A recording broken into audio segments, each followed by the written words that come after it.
எடுத்ததா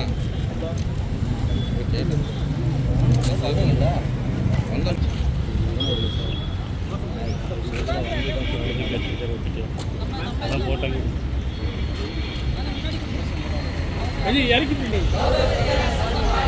தமிழக அரசே தமிழக அரசே தமிழக அரசே தமிழக அரசே உயர்கல்வித்துறையே உயர்கல்வித்துறையே யுஜிசி நிர்ணயம் செய்த ஊதியத்தை உயர்த்திடே ஊதியத்தை உயர்த்திடே தமிழக அரசே தமிழக அரசே தமிழக அரசே தமிழக அரசு கேட்கலையா எங்க குரல் கேட்கலையா தமிழக அரசே தமிழக அரசே தமிழக அரசே தமிழக உழைக்கலையா தமிழக அரசே தமிழக அரசே தமிழக அரசே தமிழக அரசே தமிழக அரசே தமிழக அரசே தமிழக அரசே தமிழக அரசே தெரியலையா தெரியலையா தெரியலையா தெரியலையா எங்க அவலம் தெரியலையா வழங்கிடு வழங்கிடு வழங்கிடு 12 மாதம் ஊதியம் வழங்கிடு 12 மாதம் ஊதியம் வழங்கிடு வழங்கிடு வழங்கிடு அறிவித்திலே அறிவித்திலே அமல்படுத்து அமல்படுத்து அமல்படுத்து அமல்படுத்து அமல்படுத்து அமல்படுத்து அமல்படுத்து மகப்பேறு விடுப்பினை அமல்படுத்து வழங்கிடு வழங்கிடு பணிக்கொடை வழங்கிடு வெள்ளட்டும் வெள்ளட்டும் வெள்ளட்டும் 2007 இருந்தே கௌரவ உறுப்பினராக பணியாற்றிட்டு இருக்கேன். ஒவ்வொரு வருஷம் ஒவ்வொரு தடவை ஆட்சி வரும்போது கண்டிப்பா நம்மளை வந்து பணி நிரந்தரம் பண்ணிடுவாங்கன்ற எதிர்பார்ப்போட வேற எதுக்கும் போகணுன்ற எண்ணம் இல்லாம பண்ணிடுவாங்கன்னு எதிர்பார்ப்போட வந்து எங்களோட பணியை வந்து தொடர்ந்து சிறப்பாக செஞ்சுக்கிட்டே தான் இருக்கோம். கொடுத்த எல்லா பணிகளும் கரெக்டாக பண்ணிட்டு தான் இருக்கோம். ஆனாலும் இன்னும் எங்களுக்கு ஒரு விடிவு காலம் வந்து வரல. விடியல் வரும்னு சொல்லி எதிர்பார்ப்போட இருந்தோம். ஆனால் இன்னும் எந்த விடிவு காலமுமே வரல. ஆனால் இந்த கண்டிப்பாக இந்த ரொம்ப ஷார்ட் பீரியடாக இருந்தாலும் கவர்மெண்ட் வந்து கடவுள் மாதிரி நினைச்சா ஒரு நொடியில் வந்து பண்ண முடியும் நம்பிக்கை எங்களுக்கு இருக்கு. ஷார்ட் பீரியடுன்னு நினைக்காம எங்களுக்காக பண்ணணும்னு நாங்கள் வந்து விரும்பி வேண்டி கேட்டுக்கிறோம். எல்லாரோடைய சார்பாகவுமே எங்களுக்கு வந்து கோரிக்கைகள் மற்ற 12 மாதங்களுக்கு எங்களுக்கு வந்து சம்பளம் வந்து எங்களுக்கு வேணும். ஏன்னா மே மாதத்தில் வந்து சம்பளம் இல்லாதனால அடுத்து ஜூன் ஜூலை 2-3 மாதம் வந்து கேப் ஆகல, ரொம்ப சிரமப்படுறோம் எல்லாருமே. அதனால 12 மாதத்துக்கும் சம்பளம் வேணும். அப்புறம் பிஎஃப் இபிஎஃப்லாம் வந்து கிடைக்கணுன்றதும், யூஜிசி சேலரி 57,700 கொடுக்கணும் அப்படின்றது, அப்புறம் பெண்களுக்கு மகப்பீடு விருப்பு வந்து கொடுக்கணும் அப்படின்றதும், இது எல்லாமே எங்களுடைய கோரிக்கையாக நாங்கள் வச்சுட்டு அறவழியில் வந்து போராடுறோம்.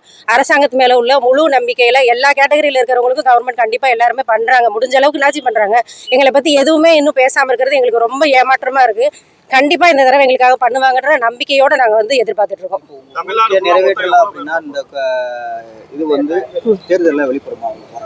கோரிக்கையை நிறைவேற்றுவாங்க கண்டிப்பாக அப்படின்ற நம்பிக்கை எங்களுக்கு இருக்கு. தமிழ்நாடு முழுவதுமே எல்லா கௌரவருமே வந்து முழு எதிர்பார்ப்போட நம்பிக்கையோட வந்து போராடிட்டு இருக்கோம். அதனால கண்டிப்பா எதிர்பார்க்க வந்து நடத்துவாங்க அப்படின்னு நம்பிக்கை இருக்கு. எதிர்ப்பா வந்து நாங்க அரசாங்கத்துக்கு எதுவுமே இனிமேலும் பண்ண மாட்டோம். ஏன்னா இவங்க மேல இருக்க நம்பிக்கையினால. தமிழ்நாடு ஃபுல்லாவே ஒவ்வொரு காலேஜ்லயும் ஒவ்வொரு ஸ்ட்ரென்த்ல பண்ணிட்டு இருக்காங்க சார். நேத்து வரைக்கும் 1000 பேர்கிட்ட பண்ணிட்டு இருக்காங்க. மேக்சிமம் வந்து பண்ணிட்டு தான் இருக்காங்க. ஆனால் எல்லாமே கவர்மெண்ட் மேலே இருக்க நம்பிக்கையில தான். ஏன்னா எல்லா வகையிலையுமே ஒரு பண்ணியிருக்காங்க. எங்களுக்குன்னு இன்னும் எதை பற்றியுமே பேசலை. அதுவே எங்களுக்கு பெரிய மன வருத்தமாக இருக்குது. ஆனால் இது நாள் வரைக்கும் எல்லாருமே அவங்க கொடுத்த ஒர்க்கு எல்லாமே மற்றவங்களோட நாங்கள் ஜிஎல்ஸ் வந்து அதிகமாக பண்ணிட்டு தான் இருக்கோம். அது அவங்களுக்கும் தெரியும். இருந்தாலும் ஏன் வந்து எதுவுமே செவிசாய்க்க மாட்டுறாங்கன்னு எங்களுக்கு தெரிய மாட்டேங்குது. இல்லை எங்கள் மேலே என்ன மிஸ்டேக்குன்னு தெரியல. நம்பினதுதான் தப்பா என்னன்னு புரியல. ஏன்னா 20 வருஷ காலத்தை இதுலயே மேக்சிமம் கடந்தாச்சு. ஒரு குறிப்பிட்ட காலகட்டத்தை இதுல இருந்து கடந்தப்ப இதுக்கப்புறம் எந்த வேலைக்கு போய் என்ன பண்ண முடியும் பாருங்க. அது அவங்களுக்கு காத்திருப்பு போராட்டத்துக்கு நாங்க உள்ள வந்திருக்கிறோம்.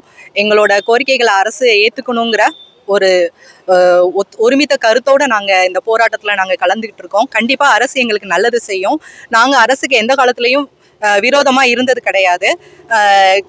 அரசாங்கத்தால நடைமுறைப்படுத்துற எல்லா திட்டத்தையும் நாங்க எங்க பங்குக்கு எக்ஸ்ட்ராவா ஒர்க் பண்ணி தான் நாங்க எல்லா வேலையும் நாங்க செஞ்சுட்டு இருக்கிறோம். எங்களுக்கான நியாயமான உரிமைகளை தான் நாங்க அரசாங்கத்திட்ட கேட்டுட்டு இருக்கிறோம். எங்களுக்கு இந்த ஆட்சி வரணுங்கிறதுனால தான் நாங்க இந்த ஆட்சியை நாங்க தேர்ந்தெடுத்தோம். ஆனா எங்களுக்கு இப்போ வந்து கனவு காணுங்கள், உங்களோட திட்டங்களை என்ன வேணுமோ கேளுங்கிறாங்க. அதுக்கு தான் நாங்க இங்க இது கனவு கிடையாது, இங்க எங்களோட வாழ்வாதாரம்.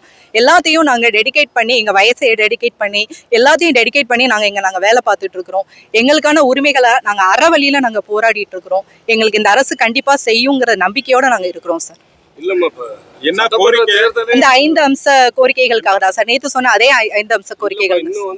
மாசமே 1 மாசம் தானே இருக்கு, எப்படி உங்களுக்கு பண்ணி கொடுப்பாங்க? சார் பண்ணி கொடுக்கறதா முன்னாடி சொல்லியிருக்காங்க சார். போன தடவை வாக்குறுதியிலேயே அவங்க சொல்லியிருக்காங்க சார். அதை தான் சார் நாங்கள் திரும்பி நாங்கள் கேட்குறோம். என்ன கோரிக்கை மேடம்? எங்களுக்கு யூஜிசி நிலையத்துள்ள அந்த பணி 57,700 ரூபாய் வேணும். மகப்பேறு விடுப்பு வேணும். 12 மாதத்திற்குமான சம்பளங்கள் வேணும். உங்க பேரு பொறுப்பு செல்வி, முனைவர் செல்வி, கணிதத்துறை.